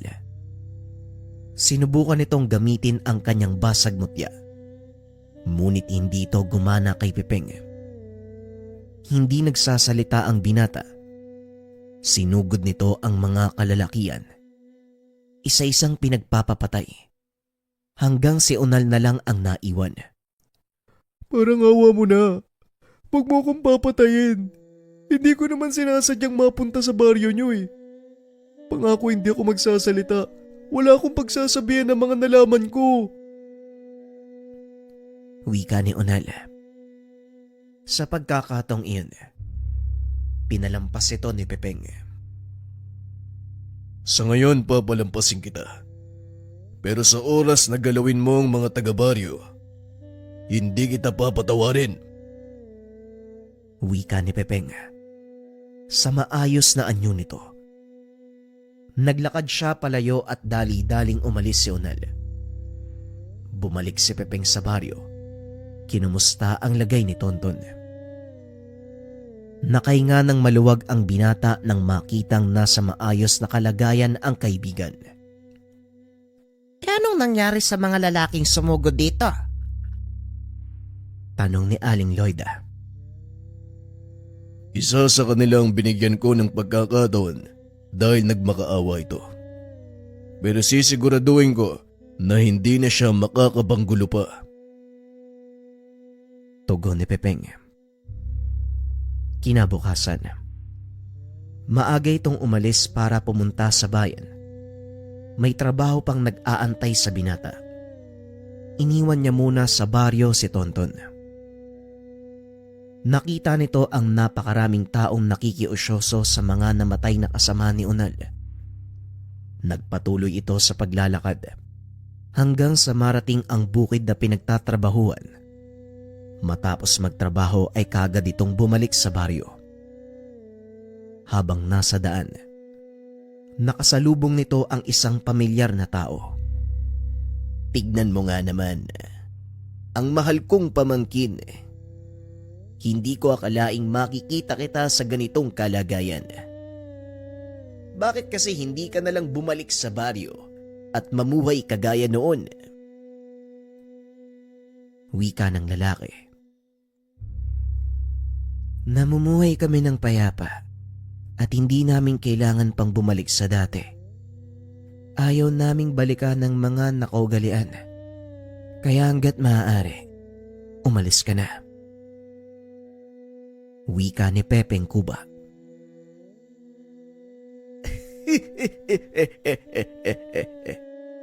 Talagang ang tinataglay mo ang kayabangan ng iyong ama. Pero hanggang saan? Tanong ni Oslob. Hanggat nabubuhay ang bawat isa sa amin, hinding-hindi kami magbabalik sa kandili mo, Tio Oslob. Kaya hanggat may natitira pa akong respeto sa'yo, umalis ka na. Napailing na lang si Oslob. Nagsimulang maglakad palayo. Ngunit tuminto ito at muling lumingon kay Pepeng. Ayaw mo bang matanggal ang sumpa ng pagkatao mo? Alam mo, kung babalik ka sa aking pangalaga, maaari kang maging normal. Hindi ka kukutyain ng mga tao. Ayaw mo bang maging normal sa paningin nila? Tanong ni Oslob. Hindi ko kailangan magbalik sa normal. Dahil sa totoo lang, wala akong pake sa mga pangungutya ng tao. Hindi naman ako naaapektuhan. Wika ni Pepeng.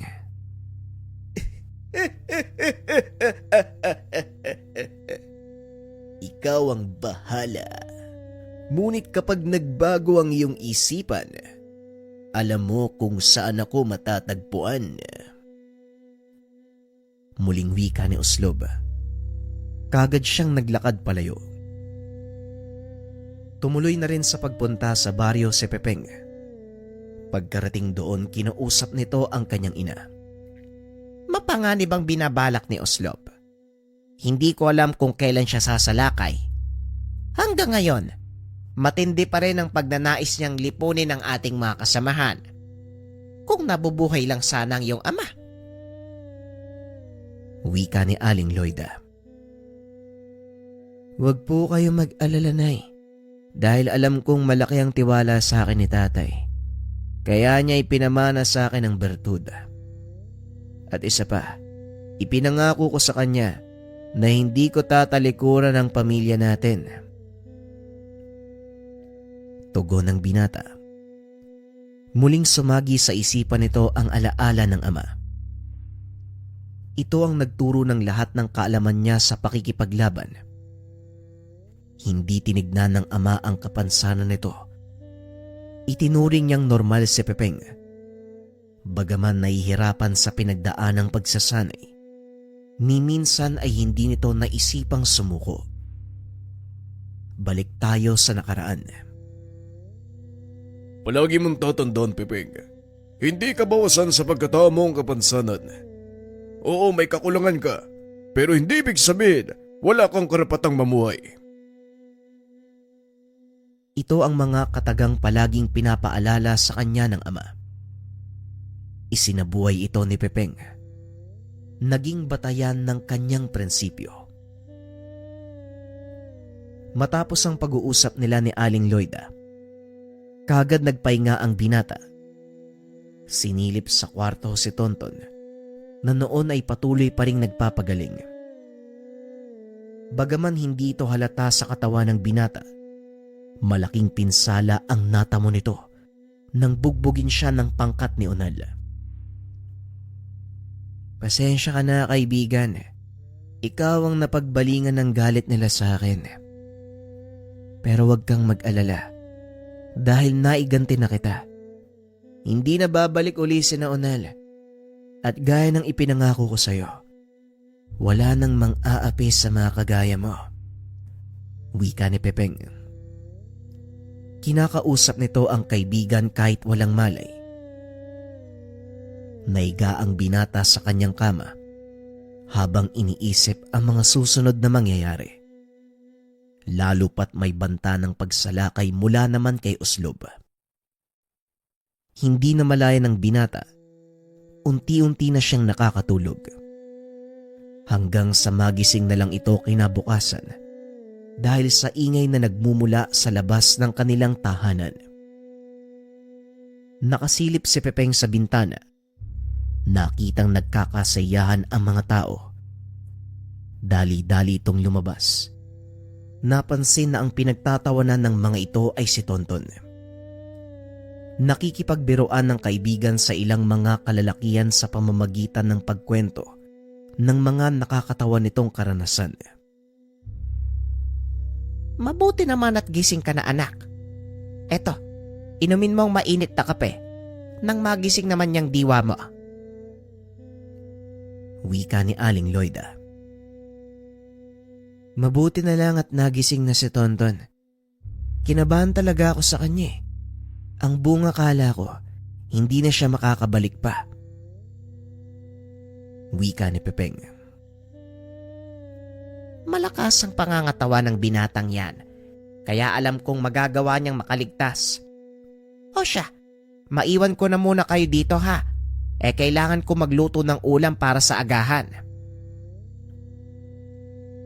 Patuloy na pinagmasdan ni Pepeng ang kaibigang nakikipagtawanan. Noon pa lamang niya nakitang ganong kasaya si Tonton. Kaya naman nakapagpa siya ito na doon na patirahin sa baryo ang kaibigan. Ilang sandali pa ay tinawag sila ni Aling Loida para mag-agahan. Habang kumakain, sinabi ni Pepeng ang kanyang plano para sa kaibigan. Hindi naman ito tumutol dahil mas nagustuhan ni Tonton ang lugar kumpara sa pamayanang kinalakihan. Hindi ko akalaing mababait pala ang mga nakatira dito, no? Napapansin ko kapag tumitingin sila o minsan nakikipag-usap, walang pagkukunwari, ay talagang gusto ko maging kaibigan. Wika ni Tonton. Kung ganon, handa ka na rin bang maging aswang? Pabirong tanong ni Pepeng. Hindi alam ng binata. Seseryosohin ito ng kaibigan. Ay kung pwede lang nga eh. Hihilingin ko sana maging kagaya ng mga magulang mo. Nang sa ganon kahit papano makatulong naman ako. Biglang napawi ang ngiti ni Pepeng nang marinig ang mga katagang ito. Ni minsan, hindi pa ito nakarinig ng isang normal na tao ang magnanais na maging aswang. Hoy, ano ka ba? Masyado mo naman sineseryoso yung mga sinasabi ko eh. Alam mo pre, kahit naman may kakulangan ka, hindi naman yan hadlang para mamuhay ka ng normal ano? At makatulong sa akin. Tignan mo yung mga kasama mo kanina. Alam mo bang yun ang unang beses na narinig namin silang tumawa ng ganong kalakas? Wika ni Pepeng. Oo, Tonton. Tama nga ang sinabi ni Pepeng. Ikaw ang dahilan ng masayang tawanan yon. Kaya wag mong isipin na wala kang silbi dahil sa kakulangan mo. Dahil hindi mo mamamalayan, unti-unting na ibabalik ang buhay sa baryong ito nang dahil sa'yo. Wika ni Aling Loida. Matapos kumain, naglakad ang dalawa sa baryo. Ipinakita ng binata ang buong paligid. Napansin ni Tonton na walang mga bata sa lugar. Bigan, napansin ko lang ano. Bakit walang bata dito? Tanong ni Tonton. Isang sumpa sa mga kagaya nila nanay ang hindi magkaanak. Laking pasasalamat nga lang daw nila dahil nailabas ako sa mundo bago pa sila tamaan ng sumpa. Ako ang huling sanggol na isinilang sa aming lahi, Tonton. Wika ni Pepeng. Seryoso ba yan? Wala nang magpapatuloy ng saling lahi nyo? Muling tanong ng kaibigan. Yon ang kalungkutang bumabalot dito sa baryo dahil hindi na magkakanak pa ang mga aswang na mula sa aming grupo.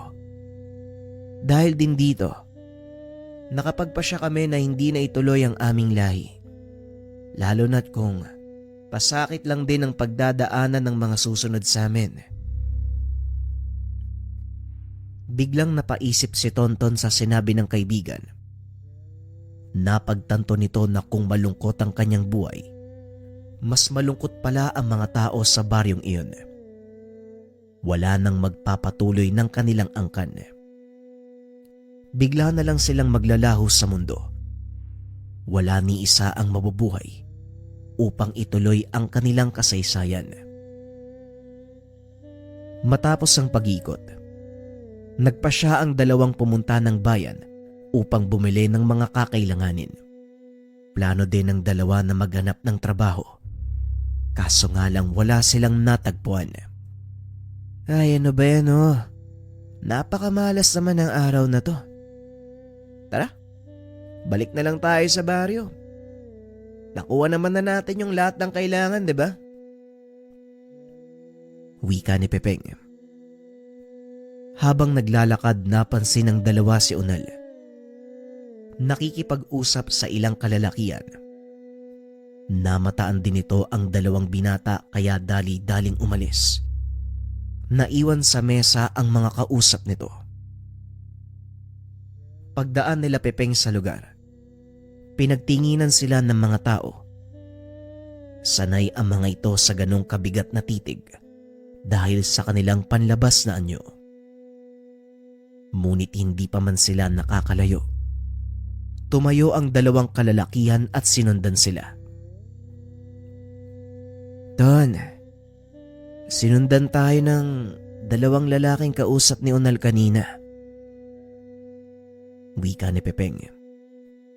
Sinabihan nito ang kaibigan na wag lilingon.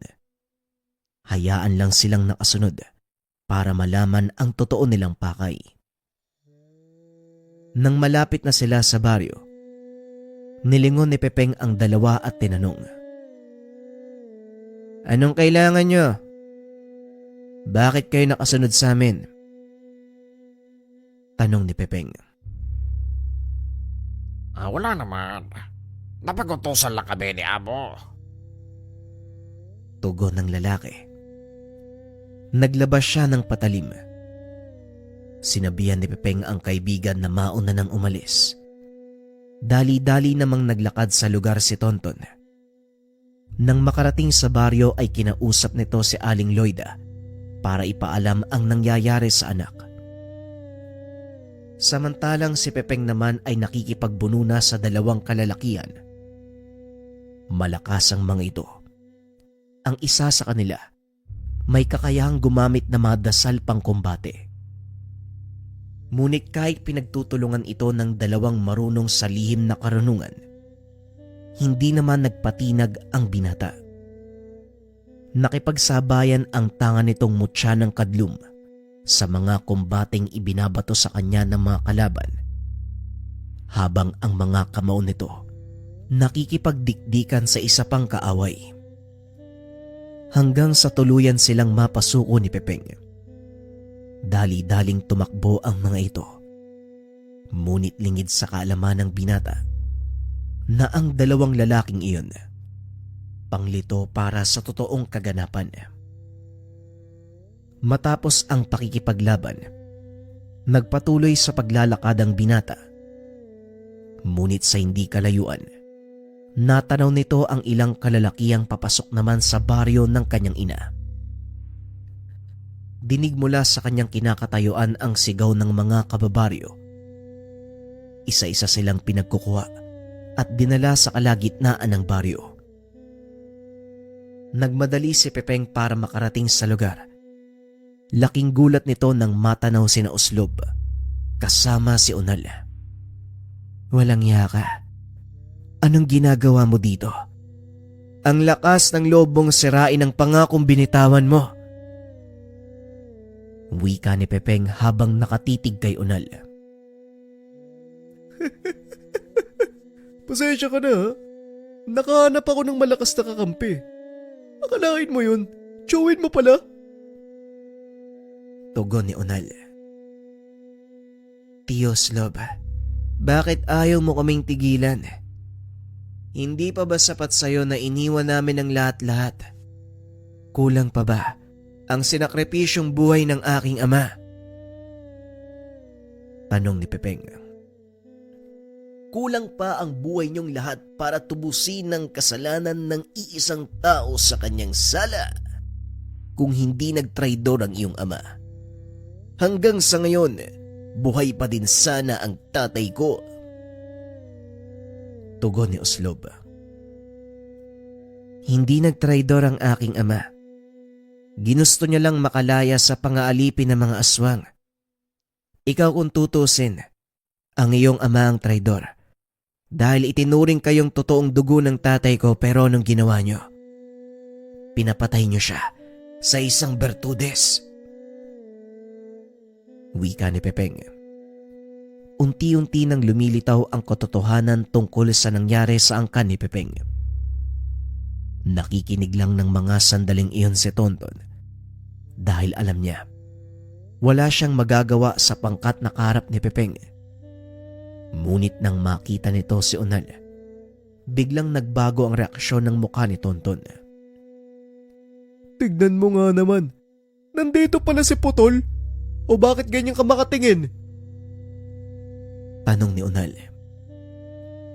Hindi ko nakalimutan ang ginawa mo sa akin. Kaya pagbabayaran mo yun ngayon. Tugon ni Tonton. Dumampot ito ng panabas. Naglakad papunta sa tabi ni Pepeng. Anong ginagawa mo? Wala kang laban sa kanila. At sa totoo lang, hindi ko rin alam kung kakayanin kong talunin ang mga yan. Kaya hanggat maaari kaibigan, umalis ka na dito. Wika ni Pepeng. Ngunit matigas ang ulo ng kaibigan. Naiintindihan ko kung bakit ka nag-aalala sa akin, Pepeg. Pero sana sa pagkakataong ito, hayaan mo kung tumayo sa sarili ko pa. Tugon ni Tonton.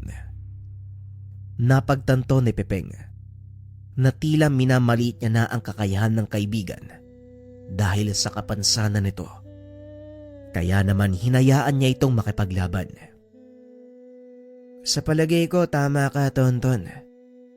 Masyado kong tinitignan ang kapansanan mo at minamaliit ang kakayahan mo. Sige, lumaban ka at huwag kang magpapasindak. Tandaan mo, aswang sila. Pero kagaya nating mga tao, may kahinaan ang mga yan. Puntiryahin mo ang kanilang leeg. Wika ni Pepeng. Tumangulang si Tonton bilang tugon. Inumang ang hawak na panabas sa mga kalaban. Nagsipagsugod ang mga ito. Kagad namang sinalubong ng dalawa. Kagaya ng utos ni Pepeng, parang damong pinagtatagpas ni Tonton ang leeg ng mga kasama ni Uslob.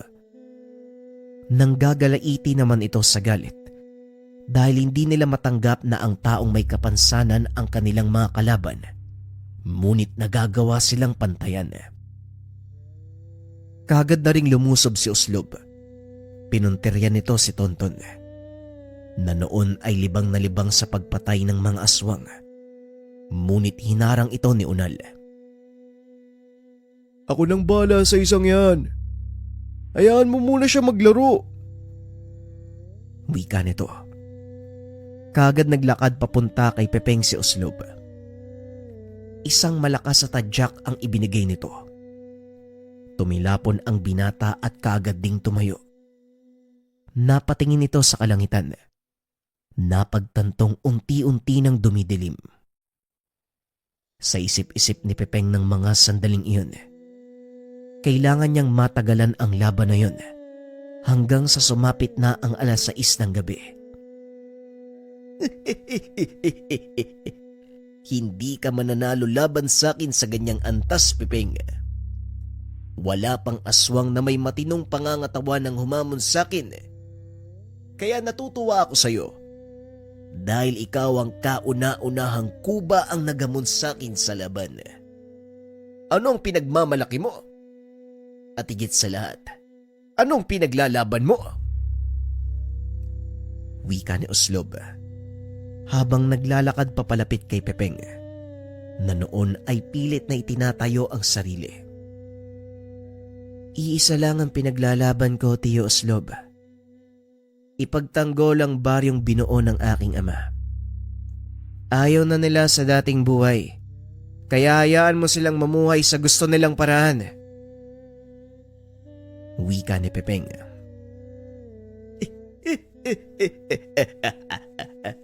Ayan! Naririnig mo ba ang sarili mo, Pepeng? Mga aswang sila. Nabibilang sa kadiliman at kailanman hindi magkakaroon ng mapayapang buhay. Dilusyon lang ang sinasabi mo. Isang pangarap na hindi maaaring matupad. Tugon ni Uslob. Dito na nagsimulang pagsusuntukin ng binata. Pilit namang kinakaya ni Pepeng ang mga atake nito hanggang sa umabot na sa punto babagsak na ang katawan. Ilang beses din siyang inihagis ng kalaban Ngunit patuloy pa rin itong tumatayo. Ang ipinagtataka ni Oslob kung bakit hindi lumalaban si Pepeng. Anong nangyayari? Bakit hindi ka lumalaban? Huwag mo sabihin hanggang salita lang ang kaya mong gawin. Tanong ni Oslob. Hindi naman sumagot ang binata. Salip ay tuloy pa din ito sa pagtayo. Kahit ilang ulit na siyang bumabagsak. Hindi na maikilos ng binata ang mga kamay at tila namamanhid na ang buong katawan. Tuloy pa rin sa pag-atake si Oslob.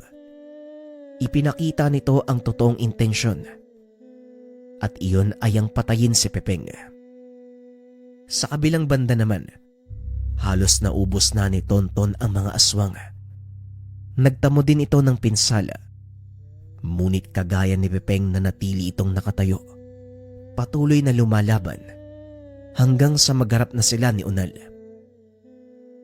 Winasiwas ni Tonton ang sandata, ngunit sa asamaang palad ay nagawa itong saluhin ni Unal. Dahil iisang kamay lang ang gamit ng binata, madali lang naagaw ng kalaban ang hawak nitong sandata. Ang lakas naman ng loob mong kalabanin ako. Sino ka sa tingin mo? Sa kalagayan mong yan, umaasa kang mananalo. Hindi na nito naituloy ang sasabihin. Bigla siyang sinaksak ni Tonton ng patalim na nooy nakatali sa putol na kamay ng binata. Hindi ako umaasa. Alam kong mananalo ko laban sa'yo. Masyado mong minaliit ang aking kapansanan. Yan din ang ginamit ko para mapatay ka. Wika ni Tonton. Sabay dampot ng panabas. Tinaga sa ulo ang kalaban. Nakahinga ito ng maluwag dahil halos wala nang natira sa mga kasamang aswang ni Oslob. Tanging mga kasama na lang ni Unal na kaagad ding nagsipulasan nang makitang patay na ang kanilang amo. Napalingon si Tonton sa kinaroroonan ni Pepeng. Nanlaki ang mga mata nito nang makitang bugbog sarado na si Pepeng at halos hindi na kumikilos. Peg, lumabang ka. Anong nangyayari sa'yo? Bakit inaayaan mo siyang gulpihin ka? Napatingin sa kanya ang kaibigan at bahagyang humiti. Kagad namang umatras si Tonton. Alam niya ang ibig sabihin ng kaibigan. Ilang sandali pa ay tuluyan ng lumubog ang araw. Ito ang pinaka-inaantay ni Pepeng. Laking gulat ni Oslob dahil biglang sinalo ng binata ang kanyang kamao. Hinila ito papalapit sa kanya. Isang malakas sa suntok sa sikmura ang binitawan ni Pepeng. Halos ilabas ni Oslob ang bituka sa lakas ng suntok ng binata. Napatingala si Oslob. Nakitang tuwid na nakatayo si Pepeng. Ngayon, ako naman. Wika nito sabay atake. Gamit ang kanyang tuhod, napabulagta sa lupa si Oslob. Akmang babangon pa sana ito nang bigla siyang apakan ni Pepeng sa dibdib. Saan mo nakuha ang lakas na yan? Sa sumpang ibinigay niyo sa nanay ko. Ngayon pagmasdan mo, tikman ang hagupit ng halimaw na kayo mismo ang gumawa. Tugon ni Pepeng. Dinampot nito si Oslob sa damit. Sinandala sa isang puno. Sunod-sunod na suntok sa sikmura ang ibinigay ng binata. Dahilan para mawalan ng malay ang kalaban. Inihagis ito ni Pepeng sa sapa. Dahilan para muling magkaulirat. Hindi ka pa dapat mamatay. Wala ka pa sa kalahati ng ipapadanas ko sa'yo. Gusto mong makakita ng totoong demonyo? Pwes, nandito ako sa harap mo. Muling wika ni Pepeng. Hindi na makakilos sa kinauupuan si Oslob. Sa hindi maipaliwanag na dahilan, nakaramdam ito ng takot sa binata. Dahan-dahang naglakad papalapit si Pepeng sa kinaroroonan nito. Nang mapagtantong hindi nagbibiro ang binata, Saka pa lamang nagkumahog si Uslob na makalayo sa lugar. Sa kasamaang palad, huli na ang lahat para sa kanya dahil nagawa na siyang hatakin ni Pepeng sa buhok. Dahan-dahan itong hinila patayo si Uslob. Inihagis naman ni Tonton ang kanyang panabas sa kaibigan. Itinutok ito ni Pepeng sa leeg ng kalaban. Pagmasdan niyo kung paanong mamamatay ang isang pinuno ng aswang sa kamay ng may kapansanan. Wika ni Pepeng sabay gilit sa leeg ni Uslob. Sumambulat ang dugo nito. Dahan-dahang bumagsak habang hawak ang sugat sa leeg. Tinapos ng binata ang laban sa loob ng ilang minuto.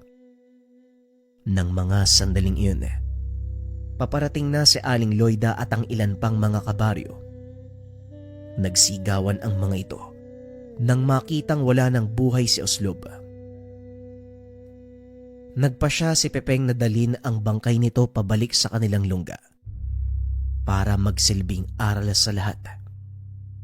Pagdating ng panahon, nanlumo ang mga natitirang kaalyado ni Uslob. Alam nilang wala nang maaring sumunod bilang pinuno.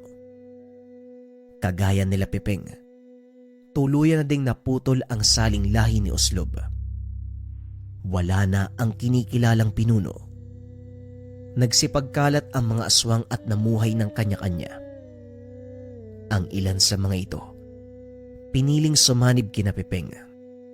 Bagay na nagbigay ligaya sa binata. Nakahinga din ito ng maluwag dahil sa wakas natuldukan na ang kanilang problema. Namuhay ng maayos at walang kinakatakutan. Ton, hindi ka na pagtatawanan at kukutsain dahil sa kapansanan mo. Dumito ka na din sa baryo nang may matawag kang pamilya. Wika ni Pepeng. Aba, syempre naman hindi na ako aalis dito. Malaki ang pasasalamat ko sa inyo dahil nagkaroon ako ng mga taong matatawag kong pamilya. Tugon ni Tonton. Lumipas ang ilang taon. Natuto ding makisalamuha sa ibang tao ang mga taga-baryo. Kalaunan may ilan ding piniling manirahan sa bayan upang makapaghanap ng desenteng mapagkakakitaan. Nawala ang takot sa mga ito na baka isang araw, magising na lang sila na ubos na ang kanilang lahi. Lalo pa nang mag-asawa si Pepeng at magkaroon ng isang malusog na supling. Wala na ang sumpa, Pepeng. Masaya ako at nagawa mo itong putulin. Ipinagmamalaki kita, anak. Wika ni Aling Loida. Sa kabila ng malaking pagbabago na natili ang kababaang loob ni Pepeng, patuloy pa din itong pinangangalagaan ang kanilang mga kalahi. Simula noon, kinilala ito bilang tagapangalaga ng mga aswang. Sa paglipas ng mga taon, namuhay ng payapa ang kanilang baryo. Pinangalan ng Baryo Buktot, na ang ibig sabihin ay baryo ng kuba. Doon na rin nanirahan ang mga anak ni Pepeng. Kalaunan na puno ng buhay ang dating baryong kinakatakutan. Ito ay dahil sa sakripisyo at katapangan ni Pepeng at Tonton. Hindi biro ang pinagdaanan ng dalawang magkaibigan. Ngunit hindi nila ito tinignan at ipinagmalaki sa iba. Ang mahalaga para sa kanila, nagawang ipakita sa ibang tao na kayang tumayo at manindigan sa kabila ng kanilang kapansanan. Hanggang dito na lang ang kwento. Naway nagustuhan ninyo ang kwento ni Pepeng, ang bertud ng kuba.